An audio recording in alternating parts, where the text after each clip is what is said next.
दोस्तों, जयराम जी की आप सभी को मेरे इस YouTube चैनल आपका राम गुप्ता में पुनः स्वागत है। आज मैं इस मंच के माध्यम से वो सवाल उठाने जा रहा हूं जो मौजूदा प्रिंट मीडिया और गोदी मीडिया उठाने से कतरा रहा है। ये वो सवाल हैं जो पूरे देश के दिल में धड़क रहे हैं और जिन्हें अब दबाया नहीं जा सकता। 22 अप्रैल को पहलगाम में जो आतंकी हमला हुआ वो सिर्फ हमारे देश के सैलानियों पर हमला नहीं था, बल्कि वो हर उस नागरिक की उम्मीद पर हमला था जो ये मान बैठा था कि सरकार अब पूरी तरह से मुस्तैद है। लेकिन इस हमले से पहले कि सिस्टम की निष्क्रियता और घटना के बाद केंद्र सरकार की चुप्पी ने पूरे देश को झकझोर कर रख दिया है। अब सवाल पूछना बहुत जरूरी हो चुका है और वो सवाल अब सिर्फ विपक्ष के से नहीं आएंगे। ये सवाल 130 करोड़ देशवासियों की तरफ से पूछे जाएंगे। सवाल सीधे उस सत्ता से पूछा जा रहा है जो पिछले 11 सालों से देश की बागडोर संभाले बैठी है। सवाल प्रधानमंत्री नरेंद्र मोदी से है। सवाल देश के मौजूदा गृह मंत्री अमित शाह से है। सवाल देश के रक्षा मंत्री से है, क्योंकि अगर अब चुप रहना पड़ा तो ये राष्ट्र के साथ गद्दारी होगी। तो आइए आज हम एक एक करके उन मुद्दों को उठाते हैं जिन पर अब जवाब नहीं, सिर्फ एक्शन चाहिए।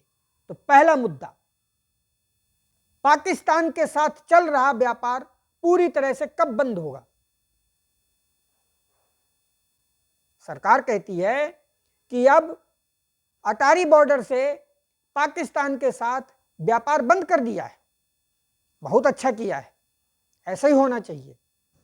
लेकिन क्या यह बंद सिर्फ अटारी तक है? गुजरात और महाराष्ट्र के पोर्ट से अब भी व्यापार क्यों जारी है? जब पाकिस्तान हमारे सैनिकों और नागरिकों की चुन चुन कर जान ले रहा है तो हम व्यापार क्यों कर रहे हैं? यह कोई व्यापार नहीं है, यह भरोसे की हत्या है। देश जानना चाहता है क्या हर बंदरगाह पर पाकिस्तान से व्यापार पूरी तरह से बंद हुआ है या नहीं हुआ है? इसका जवाब दीजिए मोदी जी, इसका जवाब दीजिए देश के गृह मंत्री अमित शाह जी। अगर नहीं तो फिर दिखावे की यह देशभक्ति तत्काल बंद होनी चाहिए। देश एक तरफ अपने वीरों व मासूम नागरिकों की अंत्येष्टि में लगा हुआ है और दूसरी तरफ सीमाओं के पार दुश्मनों की जेबें भरी जा रही हैं। यह दोहरा चरित्र नहीं चलेगा। देश अब व्यापार नहीं, बदला चाहता है, बदला।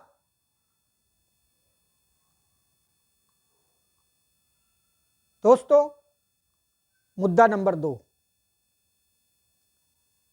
लाइन ऑफ कंट्रोल यानी एलओसी से 250 किलोमीटर अंदर पहलगाम ये आतंकवादी कैसे घुस गए?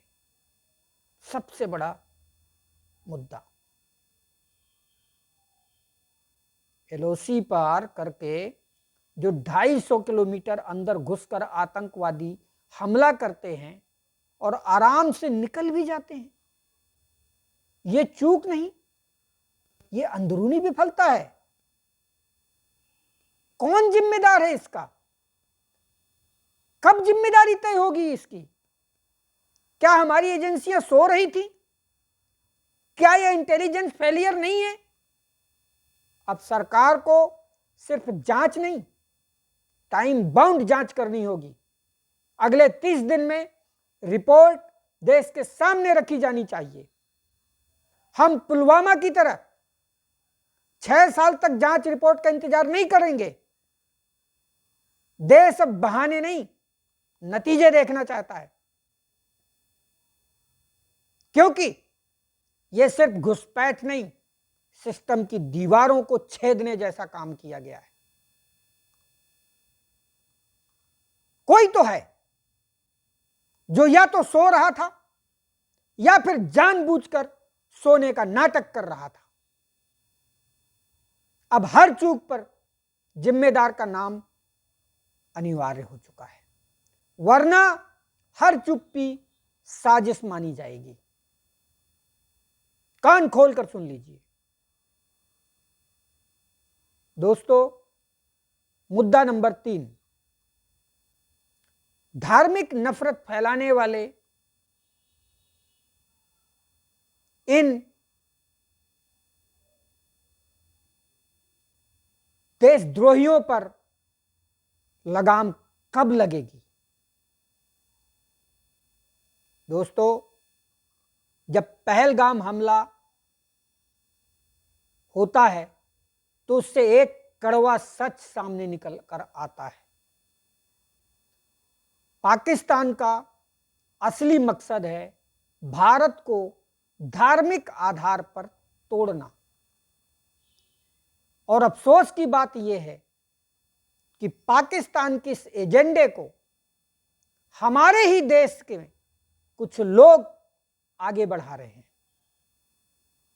सोशल मीडिया के माध्यम से, मुख्य धारा की गोदी मीडिया के माध्यम से, भाषणों के द्वारा, सोशल मीडिया पे पोस्ट करके या विभिन्न खबरों के माध्यमों से जो दिन रात हिंदू मुस्लिम का जहर फैलाने में लगे हुए, वो हमारे समाज को खोखला कर रहे हैं, वो हमारे जवानों की कुर्बानी का अपमान कर रहे हैं।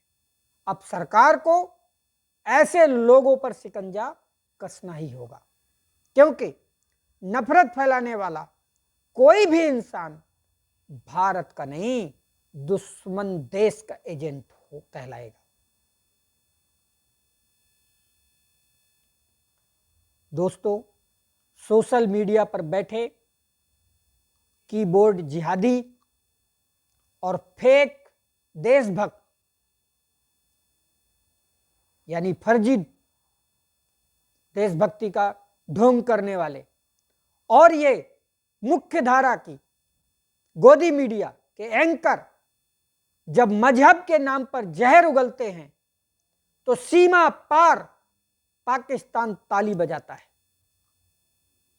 ये लोग बंदूक से नहीं, बयान से देश को तोड़ रहे हैं। अब वक्त आ गया है कि देश की परिभाषा सिर्फ AK-47 उठाने वालों तक सीमित ना रहे। अब देशद्रोह की परिभाषा नफरत फैलाने वालों पर भी राष्ट्रद्रोह के मुकदमे लगा करके परिभाषित करने का समय आ गया है। मित्रों, जो चौथा मुद्दा है वो और भी ज्यादा महत्वपूर्ण है, क्योंकि पिछले 11 सालों से आप हम सब देख रहे हैं हमारे देश को अब पार्ट टाइम नहीं, फुल टाइम गृह मंत्री चाहिए, क्योंकि देश की सुरक्षा कोई इलेक्शन मैनेजमेंट नहीं है। गृह मंत्री का काम रैलियों में भाषण देना नहीं होगा, बॉर्डर पर तैनाती की निगरानी करना है। देश की हिफाजत 24/7 ड्यूटी है, यहां पार्ट टाइम चल ही नहीं सकता। और अब तो सरकार ने खुद सर्वदलीय बैठक में यह स्वीकार कर लिया है कि पहलगाम हमले में चूक हुई है। तो फिर सवाल उठता है, फिर सबसे बड़े जिम्मेदार देश के मौजूदा गृह मंत्री अमित शाह से अब तक हमारे देश के प्रधानमंत्री नरेंद्र मोदी जी ने इस्तीफा क्यों नहीं लिया? आखिर क्या मजबूरी है उनकी? ऐसी कौन सी कमजोर नस दबी हुई है उनकी? आखिर कब तक इस पार्ट टाइम गृह मंत्री की निकम्मी लापरवाही की कीमत हमारे जवानों और मासूम नागरिकों को जान देकर चुकानी पड़ेगी। देश को अब नारे नहीं, फुल टाइम जवाबदेही चाहिए। हमें वो गृह मंत्री चाहिए जो हर समय सुरक्षा एजेंसियों से जुड़ा रहे, ना कि एक हाथ में गृह मंत्रालय और दूसरे हाथ में चुनाव प्रचार लेकर घूमता रहे। जो गृह मंत्री देश की हिफाजत नहीं कर सकता, उसे उस कुर्सी पर बैठने का कोई नैतिक अधिकार नहीं है। जब जवान बॉर्डर पर ड्यूटी छोड़ते नहीं, तो गृह मंत्री को भी प्रचार छोड़कर देश की सुरक्षा को प्राथमिकता देनी होगी। देश की आंतरिक सुरक्षा कोई सेकेंडरी पोर्टफोलियो नहीं है, यह राष्ट्र की रगों में बहता खून की तरह है, और जब खून में छेद होता है तो शरीर टूट जाया करता है। दोस्तों, मुद्दा नंबर 5, पहलगाम हमले से पहले, यह बड़ा गंभीर सवाल है। पहलगाम हमले से पहले सिक्योरिटी जो वहां लगी हुई थी, उस हमले वाली जगह पर, क्योंकि वो बहुत चर्चित जगह है और वहां सिक्योरिटी थी, लेकिन उस हमले से पहले सिक्योरिटी हटाने का आदेश किसने दिया? यह सबसे चौंकाने वाली बात है कि पहलगाम जहां हमला हुआ, वहां से पहले सिक्योरिटी हटा ली गई। क्यों हटाई गई और किसके आदेश पर हटाई गई? क्या यह किसी बड़ी लापरवाही का हिस्सा नहीं था, या जानबूझकर ऐसा किया गया था? देश को उस नाम की जरूरत है जिसने यह फैसला लिया। देश जानना चाहता है कि हमारे जवानों की सुरक्षा से खिलवाड़ किसके आदेश पर हुआ। अगर सरकार वो नाम नहीं बताएगी तो लोग यही समझेंगे कि कुछ छुपाया जा रहा है, क्योंकि कोई भी ऑर्डर अचानक नहीं होता, उसके पीछे बैठा होता है कोई अथॉरिटी। अब देश को नाम चाहिए, सिर्फ इंसाफ के लिए नहीं, बल्कि आगे के हमलों से बचाव के लिए, क्योंकि एक चूक अगर छुपा दी गई तो अगली चूक जानबूझकर की जाएगी। मुद्दा नंबर 6, पहलगाम आतंकी हमले से पहले हमारे देश के प्रधानमंत्री आदरणीय नरेंद्र मोदी जी की जम्मू कश्मीर की यात्रा स्थगित क्यों की गई? क्या सरकार को पहले से कोई इनपुट था? अगर था तो वो सुरक्षा आम नागरिकों को क्यों नहीं दे पाए? क्या सिर्फ प्रधानमंत्री के लिए खतरा था? क्यों आम जनता को मरने के लिए छोड़ दिया गया वहां? यह सवाल किसी एजेंडे का हिस्सा नहीं है, यह सवाल हर भारतीय की चिंता है, और इसका जवाब अब देना ही होगा। अगर प्रधानमंत्री की सुरक्षा के लिए कार्यक्रम टाला जा सकता है, तो फिर आम नागरिकों की जान की कोई कीमत क्यों नहीं? क्या सुरक्षा सिर्फ वीवीआईपी की जागीर बन चुकी है? देश अब वीआईपी कल्चर नहीं, मतदाताओं का सम्मान चाहता है।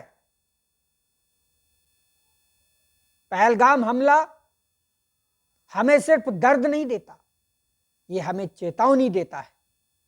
हमारे जवान हर दिन बॉर्डर पर जान दे रहे हैं, लेकिन क्या हमारी सरकार, हमारा सिस्टम उतना ही सजग है?